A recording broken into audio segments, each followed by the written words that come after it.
Museums of haunted artifacts might be popular tourist attractions nowadays, but throughout history they've caused a lot of terror and awfulness. When you've got items from folks like Delphine Lalaurie, Charles Manson, a tree that could have inspired Beauty and the Beast, and more, it's time for goosebumps. The evils perpetrated by notorious New Orleans slave owner Delphine Lalaurie have been discussed many times, quite rightly singling her out as one of history's most evil women. It is no surprise then that the unspeakable crimes she committed have catapulted her into the realms of dark folklore and urban legend. In the 1990s, the residents of an apartment building, which stands on the spot that Lalaurie's infamous Chamber of Horrors once stood, decided to pool their assets and brighten up the communal spaces with some nice new artwork. What better way could there be to achieve this goal than to commission local artist Riccardo Pustiano to paint them a portrait of a notable local celebrity? Who could this be? Let's think. Louis Armstrong, DJ Khaled? Nope, they chose a lovely cheery portrait of Madame Delphine Lalaurie. And once you know it, it was haunted. Cue a series of bone-chilling encounters with the ghost of Lalaurie, culminating in the portrait being taken down, covered up, and stored away securely. I just hope somebody had the common sense to burn it. Charles Manson was sentenced to death following his conviction in 1971, though California outlawed the death penalty in 1972, thus reducing his sentence to life in prison. So a lot of folks assumed his cult was going to fall apart after he was imprisoned, but he managed to lead his followers while still incarcerated. Some people believe that Manson had a demonic influence, and that the letters and objects he mailed from Pelican Bay State Prison were cursed. It is thought that Manson used electrical thought impressions on a television that he then mailed to a Texas grad student so he could manipulate him from afar. The student was tormented by hallucinations and hauntings while he owned Manson's TV. Now this TV eventually fell into the hands of a man named Nick, who purchased a car from the grad student around 2012. The TV and some papers were in said car, and Nick immediately noticed a shift after the cursed television entered his life. He was out of work for 4 months, and his mother fell ill and died. A motorcycle accident claimed the life of another man who died on Nick's driveway. The self-proclaimed skeptic couldn't help but notice the correlation between the horrifying events and the TV's presence. In an attempt to rid himself of the negative energy, he shipped the TV to a friend. Immediately, his luck got better. Guess he didn't like this friend. Once placed in the statue of Sita in India, the Hope Diamond was stolen from its natural home by one thief named Jean-Baptiste Tavernier. Within days of the thief fleeing from the site, however, he was ravaged by wolves in Russia and died. Sometime later, the stone made its way to the crown of King Louis XIV, who later died of gangrene. Other famous owners of the stone have followed similarly grisly fates, being, well, off with the head and publicly killed. I'd be here all day if I went through all 21 plus owners and their fates. Heck, even people who just tried on the necklace met some really weird ends. A temporary wearer, the Princesse de la Belle, was torn to pieces by a French mob. It's currently on display at the Smithsonian, but I think it should be hidden from public viewing. In 1972, Kerry Walton returned to his Australian hometown for his grandmother's funeral, and during that time, he decided to face a fear that he's had his entire life by visiting an abandoned building that had scared him for years. And when he got to this house, he discovered an old marionette underneath the porch. He felt compelled to take it home with him, and they were together forever after.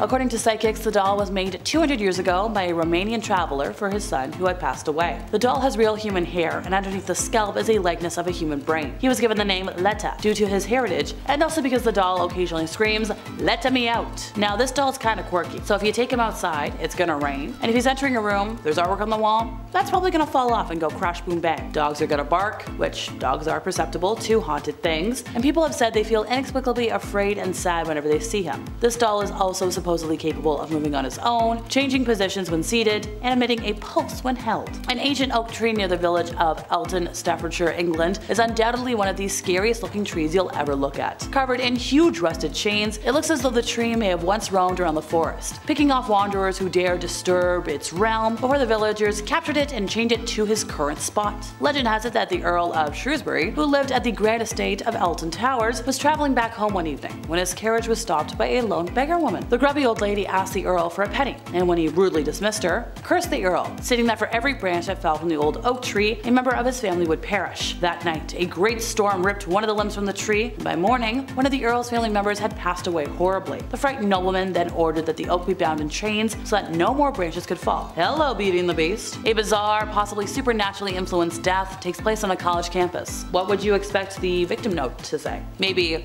"The voices told me to do it.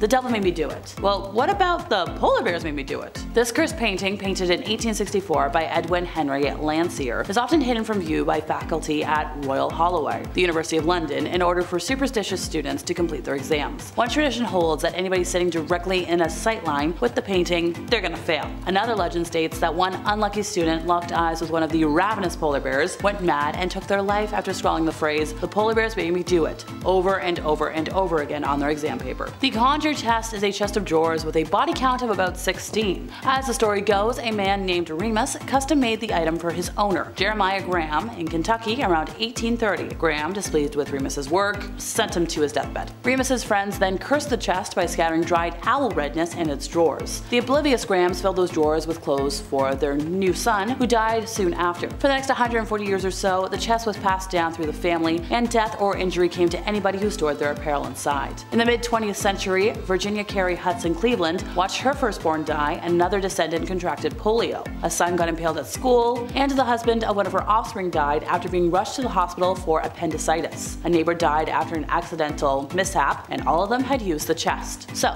Cleveland enlisted the help of her maid, Sally, to undo the curse. They followed steps that included procuring a dead owl and boiling willow leaves. Sally said that if she or Virginia then died, it would prove that the curse had broken, and months later, Sally did die. When Virginia's daughter inherited the chest, she wisely opted not to use it, and in 1976, she donated it to the Kentucky Historical Society, where it resides today. Originally belonging to a 45-year-old New Jersey man named Oliver Birnbaum, the conjuring mirror was used to practice a medieval ritual known as speculum, or mirror magic. Not related to the chest I just talked about, but intriguing. He performed a lengthy incantation ritual known as a conjuring formula, inviting the spirit world to assist him in manipulating the future. When he was starting what he was doing, Oliver didn't see a lot in the mirror, just the movement of blurred forms. Quick little incidents that meant nothing to him. But the more he worked on it, the more he concentrated, the more control he got, the more he could see. He gained the ability to project people he didn't like into the mirror, singling them out for punishment or revenge. And while this might sound like a fun projection of somebody's imagination, these malicious acts would actually be carried out by inhuman spirits. In order to make a victim fall down the stairs, you'd have a spirit just like disorient them, grease a step, or even just give them a push. Eventually, Oliver got greedy and neglected the part of the ritual where he had to give homage to Satan. And as a result, all the evil that he wanted for others, it happened to him, and all those spirits now infested his home. After about a week of torment, this man was so terrified that he called a Catholic official and begged him to send a demonologist to his house. Who got sent?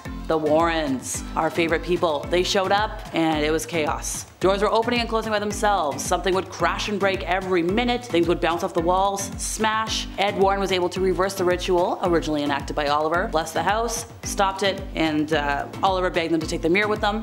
And they did. In 1991, hikers found a mummified body protruding from a glacier in the Alps, which straddled the border of Austria and Italy. And it was a middle-aged man that went the way of an arrow about 5,000 years ago. He started being called Otzi the Iceman, and he rocked the world of prehistoric research. Well, 14 years after the discovery, Australian molecular archaeologist Thomas Sloy died at age 63 of natural causes. He had been studying the Iceman closely, and it was him who actually found redness on the body from several other people. And it was like, intriguing. Now, to some people, this connection was just like kind of unremarkable, but to others, it's like, oh, we got a curse. Turns out the trouble with the Iceman began the year after he was discovered, when 64-year-old forensic pathologist Rainer Henn perished in a car accident. He was actually en route to give a lecture about the Iceman. Not long after that, mountain climber Kurt Fritz died in an avalanche. He had arranged the helicopter trip to retrieve the Iceman from the mountain. Then you've got Rainer Holtz, who captured footage of the retrieval, passed away from a brain tumor. Then you've got 3 other lives lost pretty quickly between 2004 to 2005. Kinda weird. And finally for today, have you heard the legend of Sleepy Hollow? No, not the Ming one. The one about the Bronze Lady, who's actually a lot easier to find than the Headless Horseman. She's a statue located in the Sleepy Hollow Cemetery, and officially named Recueillement, or Grief. Bronze Lady was commissioned by the widow of Civil War General Samuel M. Thomas after he passed away in 1903. Now the widow was unhappy with the statue because its expression seemed too sad, so then sculptor Andrew O'Connor Jr. redid it. But instead of handing over the new head, he called it a monstrosity and shattered it in front of her. Well, the disgruntled Mrs. Thomas installed the original figure to watch over her late husband's tomb anyways. And then as years went on, a lot of people heard a lot of sobs coming from the Bronze Lady, who grew up in the area said, if you knocked on the door of the general's tomb and looked through the keyhole, you were gonna have a bad dream that night. And then if you slapped the Bronze Lady, which why would you do that, she would haunt you for the rest of your life. And that's it for me once again, folks. I've been Alexa, your resident emo girly. See y'all next time I buzz in over here at Bumblebee.